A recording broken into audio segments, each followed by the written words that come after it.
بچه‌ها، صبحتون بخیر. اومدیم یه ولاگ رانندگی گردش توی توتکابون بگیریم، توتکابون رودبار. از اون برم بریم به رستم آباد. یه توضیح بدم که چون آفتاب الان پشت سر ماست، از آزادراه نگرفتیم به توتکابون، چون نور میفته توش، تصویر قشنگ نمیشه. برعکس اومدیم، ما الان جاده داماشیم، ورودیش از اون سمت. بریم تو شهر دور بزنیم، ویدیو قشنگ‌تر بشه، پشت به آفتاب بشه. شهر توتکابون هم جز شهرستان رودباره. علت نامگذاریش هم اینه که مثل که قبلا درخت توت اینجا زیاد بود، علت نامگذاریش هم به خاطر هم. جاهای دیدنی زیباش مثل داماش، سیدشت، دیورش، برسر، غار دربنرشی،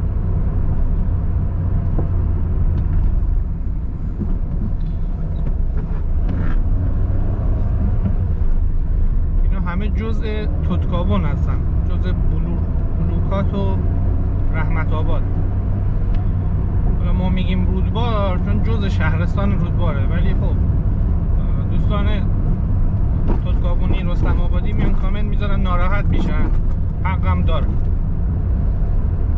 به هر حال زیبایی‌های شهر اوناست، جزء شهرستان رودباره، جزء شهر کوچیکه.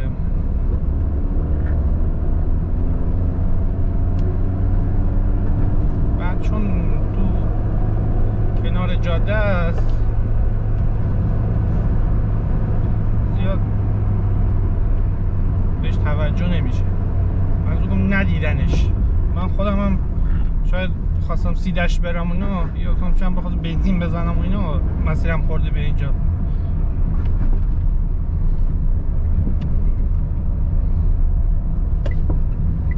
یه دورم موسم میزنیم، بعد میریم به سمت رستم آباد. با یه پل به رستم آباد وصل میشه. امروز پنجشنبه 23 بهمن ماه، ساعت هم حدود 8:58. قراره بریم ولاگ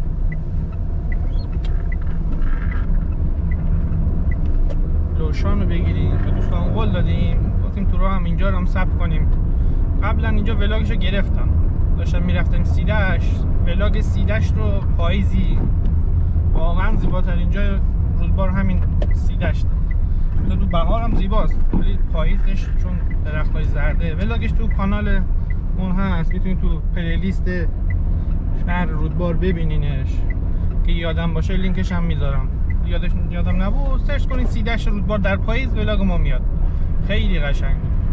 اینجا ولاگ رانندگیشو گرفتم، ولی خب اون رفتم دیدم این رو به نور بود، صبح داشتیم میرفتیم، زیاد جالب نشد، دلم نیومد. هنوزم ویدیوشو پاک نکردم، ولی خب چون زیاد جالب نشد، مسیر دارم میرم برعکسشو بگیرم، کم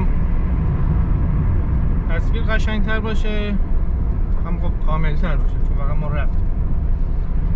این پل هم که پل سفید روده، داریم میریم به رستم آباد.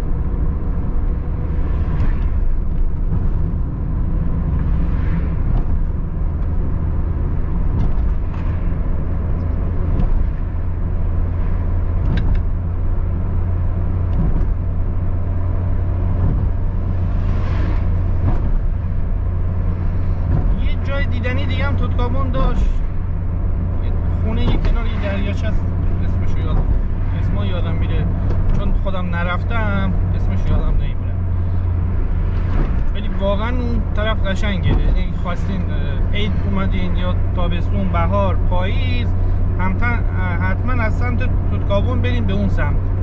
داماش، دورفک، بام گیلان، بهش میگن آشیانه عقاب. واقعا جاش قشنگ. عکساشو براتون تو کامیونیتی میذارم، بعضی اوقات همشون مربوط به همین شهر زیباست. یعنی جز شهرستان رودباره، خود رودبار نیست. رستم آبادم که توی جاده قدیم رودبار به رشته. از وقتی آزاد درست شد دیگه تو حاشیه رفت. روزای چهارشنبه اینجا بازار هفتگی، ولاگ چهارشنبه بازارش هم گذاشتم براتون. بازار کوچیک و خوبیه، به نسبت رودبار بزرگتره.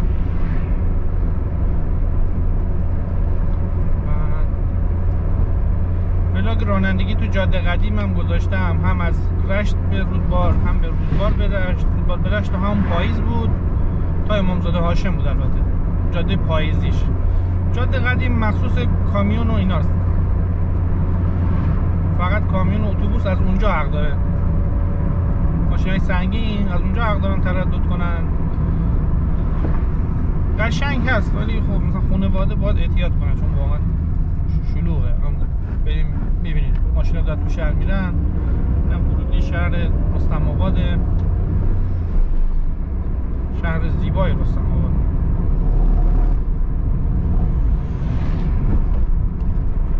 جاهای دیدنیشو من حضور ذهن ندارم بهتون بگم، تو ولاگ همون بازار توضیح میدم، چون رو کاغذ از ویکی‌پدیا از جاهای مختلف میذارم، به حال مستند هم صحبت کنه بهتره.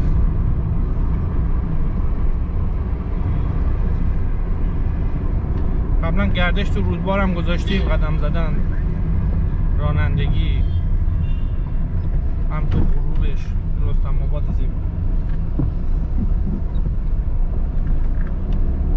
چهارشنبه بازار دقیقاً الان سمت چپه. الان میریم بولوار رو انتهای شهر دور میزنیم. دقیقاً این سمت چپ ما چهارشنبه بازار همینجا. شهرش کوچیکه. درختای زیتون رو میبینید تو بولوار.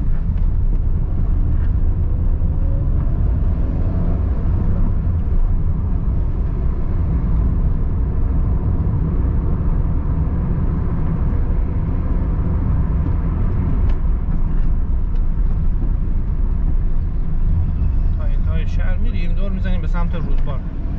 امروز قراره بریم لوشان فیلم برداری کنیم. دوستان گفتن، من خودم حالا لوشان نرفتم، اولین بار قرار با هم بریم، چون از سمت تهران و قزوین میایم.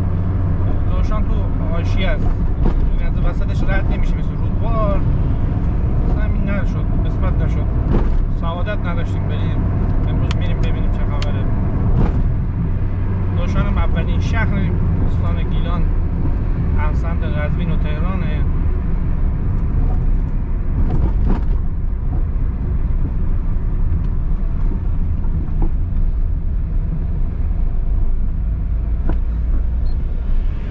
میبینیم کامیون زیاده، خیلی خطرناکه. یه ماشاءالله همه دوستان استادن، نقطه کور کامیون زیاده، یا مثلا مجبورم یواش برن شما ناچاری سبقت برید، خطرناکه. هم از رو کامیون میاد هم جلوی شما. توصیه میکنم اگه خواستین بیاین از هم ببرید، اگه که حالا خواستین تفریح کنین یا مثلا عجله نداشتین با حوصله بودین، از این راه میتونین میاراش قشنگه واقعا، مخصوصا تو بهار و پاییز. ما اون پاهم برفیه، چند روزی برف زده بود که اشتباه نکنم شنبه، یک شنبه برف بود.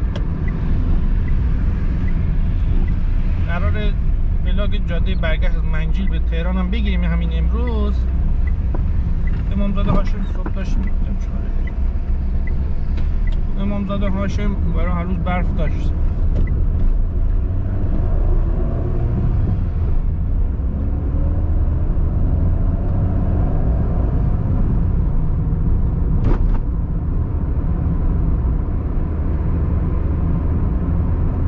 فاصله رستم آباد تا رشت اگه اشتباه نکنم هلوش 60 کیلومتر، 50 تا 60 کیلومتره، یعنی نزدیک.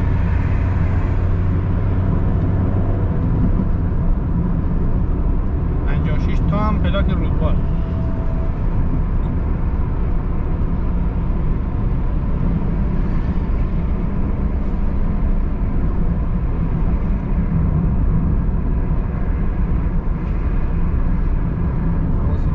سرعت رفتم آروم‌تر بریم.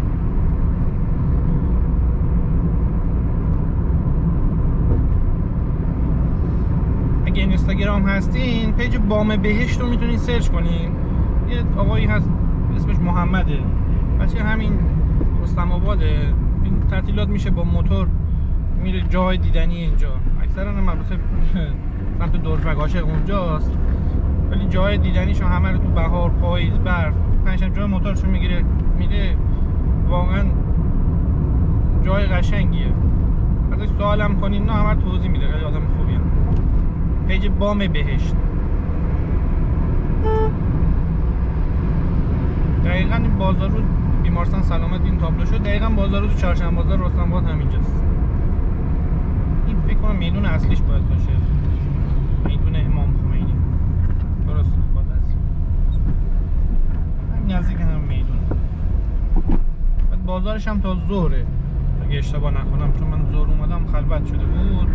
تا ظهر باید باشه. بازارهای هفتگی ایران اکثرا تا ظهره. که تا غروب باشه تعداد کمی.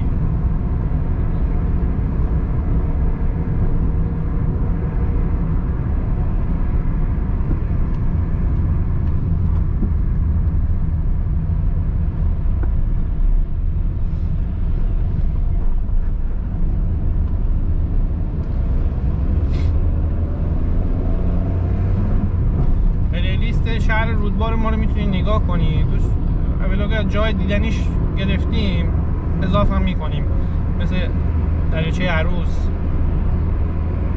همین سیدشت، گردش تو شهر منجیل.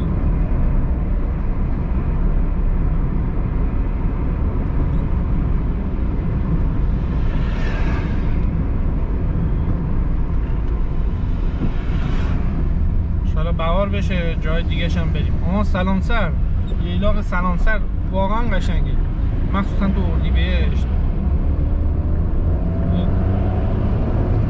اینقدر که شلوغ میشه جاده رو میبندن، یعنی مثلا مامور وای میسه آقا میگن نرید، چون واقعا طبیعت آسیب میذارن. الان چند سالی هستش اینستاگرام و شبکه‌های مجازی خیلی دارن روی تور و گردش داخل ایران مانو میدن. یعنی تمام تورای تهران و جای معروف حتما این سلامسر میارن.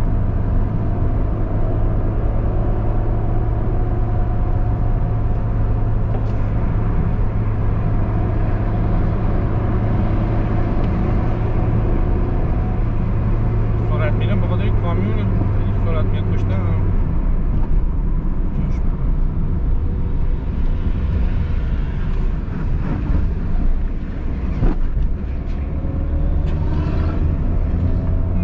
قطار دست چپ ماست. معمولا ساعت 9 یه قطاری رد میشه. دیدم اونم به سمت مشهد میره. این آزادراه رودبارم برای عید گفتن تعمیراته و تا عید گفتن قبل عید بسته است. یعنی براتون میگرفتم آزادراه جدید که فکر کنم اسمش پل زیتون و آزادراه زیتون هم چیزی باشه، رودبار رو دور میزنه بستن مدل تعمیرات. میبینین حجم کامیون ها رو واقعا زیاده، خیلی خطرناکه. اگه عجله دارین، تحمل رانندگی ندارین، این همون آزادراه اصلی بیاین بهتره. جاده قدیم بهش میگن.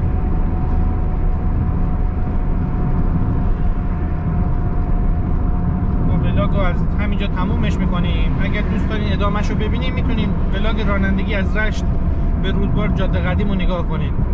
ولاگ طولانی بشه انسان خسته میشه. امیدوارم که خوشتون اومده باشه. همه جای گیلان ما زیباست. ممنون که از ما حمایت میکنید. روزتون هم بخیر.